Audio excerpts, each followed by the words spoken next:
مفتی صاحب سب سے پہلے جود و سخا، سخاوت، فیاضی، اس سے مراد کیا ہے؟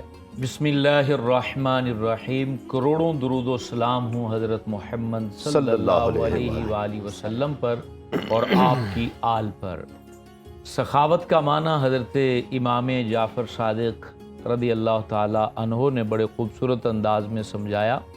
آپ فرماتے ہیں کہ جو اللہ رب العالمین نے بندے کو مادی اور معنوی وسائل عطا کیے ہیں، ٹھیک ہے، ضرورت کے وقت ان کو اپنے علاوہ دوسروں پر خرچ کرنا، اس کو سخاوت کہتے ہیں۔ اللہ، اور اس کا جو الٹ ہے کہ روک لینا ضرورت کے وقت، تو وہ بخل ہوتا ہے۔ تو سخاوت حدیث مبارک میں ہے کہ یہ جنت کا درخت ہے جی ہاں، اور اس کی ٹہنیاں زمین کے اوپر لٹکی ہوئی ہیں۔ تو سخی اس ٹہنی کو پکڑ لیتا ہے تو ظاہر سی بات ہے جنت کے درخت کی ٹہنی کو پکڑنا یہ اس بات کی دلیل ہے کہ وہ جنت میں داخل ہو جائے گا۔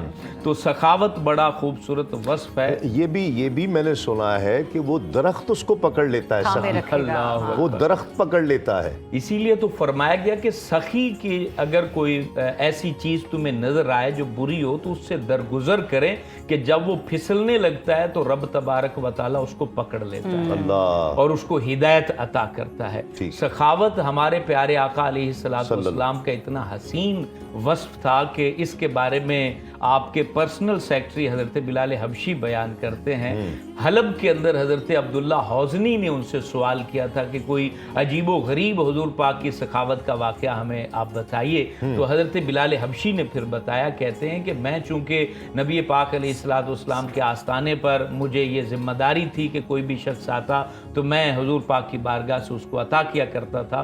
کہتے کہ ایسے بھی لمحے ہوتے کہ جب گھر میں کچھ نہیں ہوتا تو نبی کریم فرمایا کرتے تھے کہ فلانے شخص سے قرضہ لے لو اور اس کی ضرورت کو پورا کر دو، اس کے قرضے کو میں اتار دوں گا۔ تو کہتے ہیں کہ ایک مشرک میرے پاس آیا، کہتے بلال تم قرض تو لیتے ہو تو کیوں نہ میرے پاس سے ہی لے لیا کرو، ادھر ادھر سے نہ لیا کرو۔ وہ قرض جب زیادہ ہو گیا تو اس نے ایک دن تاجروں کو، مدینے کے تاجروں کو اکٹھا کیا اور حضرت بلال کے پاس آیا اور کہنے لگا کہ میاں اتنے دن تمہارے پاس وقت ہے، پیمنٹ میری ساری دے دو ورنہ میں تمہیں غلام بنا لوں گا۔ تو پریشان ہو گئے کہ پہلے بھی غلامی سے جان چھوٹی اور حضور کے آستانے پر غلامی نصیب ہوئی۔ نبی پاک علیہ السلام کے پاس عشاء کے بعد حاضر ہوا، پریشان تھا۔ تو حضور علیہ السلام فرماتے بلال جا کے آرام کرو، صبح تمہارا مسئلہ حل ہو جائے گا۔ کہتے میں ساری رات اپنے سر کے نیچے میں نے اپنے جوتے رکھے، سرانہ بنایا اور ساری رات بے قرار رہا کہ پتہ نہیں صبح کے معاملات کیا بنتے ہیں۔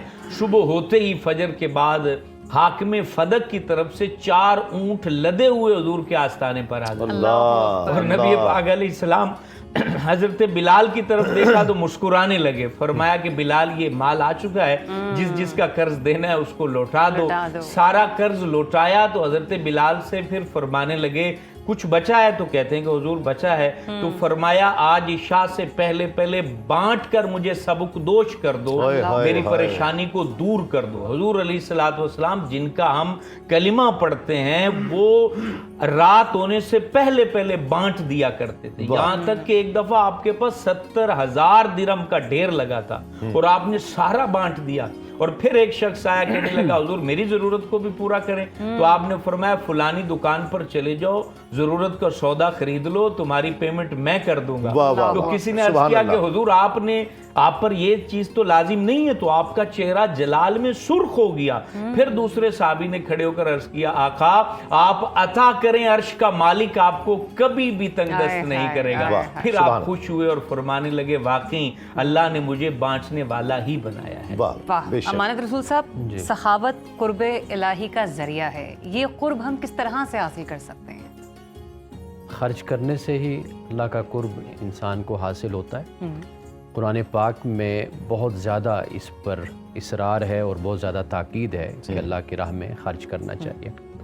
اصل میں جو لفظ نفق ہے، نون فا قاف، یہ منافق بھی اسی سے ہی تعلق رکھتا ہے۔ نفاق اور نفاق، منافق اور انفاق، یہ سارے الفاظ ملتے جلتے ہیں۔ اصل میں اس کا جو ایک تعلق بنتا ہے وہ یہ ہے کہ منافق جیسے داخل ہونے کا راستہ اپنا رختہ بناتا ہے، اسی طرح نکلنے کا راستہ بھی بناتا ہے، تو اس لیے اس کو منافق کہا جاتا ہے۔ اور یہ جو نیفا ہوتا ہے شلوار میں، یہ بھی اسی سے ہی لفظ تبدیل ہوا ہے، یعنی اسی سے ہی نائفہ. اچھا. تو اس لیے کہ اس میں کہیں پر بھی رکاوٹ نہیں ہوتی، ہر طرف سے زار بند کو ڈال لیتے ہیں. ٹھیک ہے. تو اسی طرح جو سرنگ ہوتی ہے وہ بھی اس کو بھی یہی کہتے ہیں. ٹھیک. تو اسی طرح چونکہ ہمیں جو اللہ سبحانہ و تعالیٰ نے اس سے بات سمجھائی ہے وہ یہ بات سمجھائی ہے کہ جو تجوری ہے مومن کے پاس وہ ایسی نہیں ہے کہ اوپر سے ڈالو تو نیچے سے بند ہو جائے، بلکہ ایسی ہے کہ اوپر سے ڈالو تو نیچے سے نکل جاتی ہے. در حقیقت یہ ہے انفاق جسے قرآن پاک نے بیان کیا ہے، اور یہ بہت اعلیٰ وصف ہے. دیکھیے مال کی جو محبت ہے، رسول اللہ صلی اللہ علیہ وسلم نے شرک سے بھی اپنی امت سے خطرہ نہیں محسوس کیا. احادیث میں موجود ہے صحیح مسلم میں کہ آپ نے فرمایا کہ مجھے اپنی امت سے شرک کا ڈر نہیں ہے. مال کی محبت آپ نے فرمائی، یعنی آپ اس کو کہہ لیجئے، میں کہتا ہوں کہ یہ مالی بے ضابطگی جون سی ہے یہ امت میں موجود نظر آتی ہے. یعنی وہ امت کے کسی بھی طبقے سے جس کا بھی تعلق ہے، لیکن یہ ایک ہمیں چیز نظر آتی ہے کہ مال کا جو حرص ہے اور مال کی جو محبت ہے یہ در حقیقت انسان کو بہت سے روپ دھارنے پر مجبور کرتی ہے. اس لیے قرآن پاک نے کہا کہ انما اموالکم واولادکم فتنہ، کہ تمہارے مال اور تمہاری اولاد فتنہ، یعنی فتنہ سے مراد آزمائش ہے. اور فتنہ اٹ سیلف برا، یعنی جو چیز اٹ سیلف برا نہیں ہوتی نا، بری نہیں ہوتی، اس کے لیے اس کو فتنہ کہا جاتا ہے. یعنی اولاد ہے اٹ سیلف بری نہیں ہے، مال ہے بذات خود اس میں کوئی برائی نہیں ہے، لیکن چونکہ انسان اس کی وجہ سے گناہ کرتا ہے تو اس لیے اس کو پھر فتنہ کہا جاتا ہے. وہ آزمائش بن جاتے ہیں انسان کے لیے. یعنی بذات خود یہ چیزیں بری نہیں ہیں. اسی طرح دنیا بھی بری نہیں ہے. قرآن پاک میں ربنا آتنا فی الدنیا حسنہ وفی الآخرۃ حسنہ، رسول اللہ صلی اللہ علیہ وسلم کی پسندیدہ ترین دعاؤں میں سے یہ دعا ہے کہ اے ہمارے رب ہمیں دنیا میں اچھا عطا کر اور ہمیں آخرت میں بھی اچھا عطا کر. تو دنیا کو پہلے رکھا گیا، پھر اس کے بعد آخرت کو رکھا گیا. صحیح. علامہ صاحب، آقا علیہ الصلوۃ والسلام کا جو عمل مبارک ہے، جس طرف مفتی صاحب نے اشارہ فرمایا کہ جو بھی آیا تقسیم کر دیا، آج عشاء سے پہلے ختم کر دو، تو یہ تو معراج ہے سخاوت کی، فیاضی کی. ہم پہنچ بھی نہیں سکتے اس پر. اور تقاضا کیا کرتی ہے سخاوت؟ کس سخاوت، اس کی کیا لمیٹیشنز کا تقاضا ہم سے اللہ اس کا رسول کر رہا ہے؟ بسم اللہ الرحمن الرحیم. دیکھیے اللہ تبارک و تعالی نے ایک جو ہمیں قرآن مجید میں معیار دیا ہے کہ لن تنالوا البر حتی تنفقوا مما تحبون، کہ اگر تم خرچ کرنا چاہتے ہو تو اصل نیکی یہ ہے کہ اس چیز کو راہ خدا میں خرچ کرو جو آپ کی پسندیدہ شے ہے. جی. یعنی ایک جو معیار ہمیں مل رہا ہے کہ ایسا نہیں ہے کہ اگر میرے گھر میں 10 سوٹ ہیں جو میں کہوں اب میرے استعمال کے قابل نہیں رہے وہ میں ضرورت مند کو دے دوں. اصل نیکی یہ ہوگی کہ جو میرا پسندیدہ سوٹ ہے اگر وہ میں کسی ضرورت مند کو دوں گا تو اس کا زیادہ اجر ملے گا. اور پھر یہ ہے کہ یہ خرچ کہاں پر ہم کریں کہ اصل ہم نیکی اور وہ خوبی کما سکیں.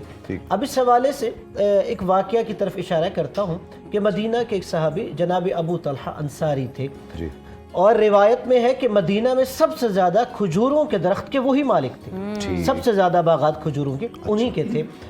کہ جب یہ آیت نازل ہوئی کہ اصل نیکی یہی ہے کہ تم اس شے کو راہ خدا میں خرچ کرو جو تمہاری پسندیدہ ہے، تو کہتے ہیں کہ مدینہ کے سامنے ان کے کھجوروں کا باغ تھا اور جس کے اندر ایک شیریں چشمہ بھی تھا، اور رسول اللہ صلی اللہ علیہ وآلہ وسلم کبھی کبھار تشریف لے جاتے اور اس چشمے سے سیراب ہوتے.